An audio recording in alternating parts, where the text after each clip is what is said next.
All right, so I have several tarot decks here that I'm going to quickly go over with you guys. Well, this one, for anyone who's done tarot before or like by themselves or had it being read, this one is the Rider White Tarot. So it's the most widely used tarot deck in the world, from what I understand. And it's the quote unquote, people say like it's the easiest one to learn, and I wouldn't agree or disagree with them, but it has the most like traditional concepts and imagery, symbology embedded inside. And a lot of like other themed decks follow the same idea. It has a rather like medieval feel to it because once again, like this was back in I believe in the 1800s.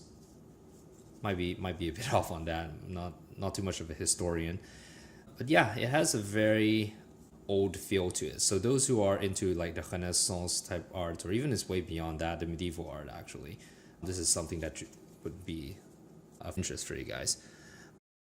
Then I'll go over this one. This is one of my more recent decks. I like this the most, or one of the most, because it's just a very cute imagery. So this one's called the Happiness Tarot, and every image in here, even the ones that are like supposedly negative, you just find have a good laugh from it. It doesn't have, it has a very like I won't say exactly positive, but has a very like just light-hearted vibe. And I like to use this a lot for, especially for people who might feel more open towards their inner child, and at the same time are like easily emotionally affected by what the tarot has to say. So this is slightly more lighthearted. If I do a tarot reading on it, I'll try to do like a tarot reading using each of these decks at some point, so that will give like a better representation. Then this one is the Fairy Tale Tarot. So there are like, the theme here is really nice. I got it because I'm a very picture oriented and story oriented type of person. I like to tell a story, bring people on a journey, and Fairy Tale Tarot is really able to do that very well. There's like 78 different cards in every tarot deck. Well, this one is advertised or marketed as 78 different stories from all over the world. So I have the book as well that goes through each of these cards, or the stories they chose to represent each card, and it's really nice, to be able to see the connections with different places in the world, different fairy tales. I mean, they're not all just from like Northern Europe. There are also some like from Indonesia, Africa, and stuff like that. And this one's relatively flashy. This is also kind of like medieval style, but with a sense of I'm not sure what exactly how to explain it, but the color scheme is really nice. This is the Illuminati Tarot.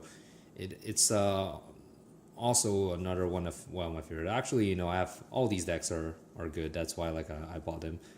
I carefully chose them on the internet before I got it. So this one has a very, in a way, you can sort of consider this as a more illustrated version of the Rider White, because you can see more from the expressions.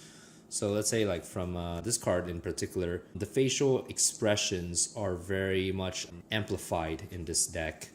You can really look into exactly how the characters are feeling as opposed to the Rider White. So in a way, I'd say that this is almost a strict upgrade from it. Like, it will be easier to read if you're a very like facial visual person. Yeah, so just generally more colorful. I really like using this deck. It has so many complex imagery, and a vibrant life comes out from it. All right,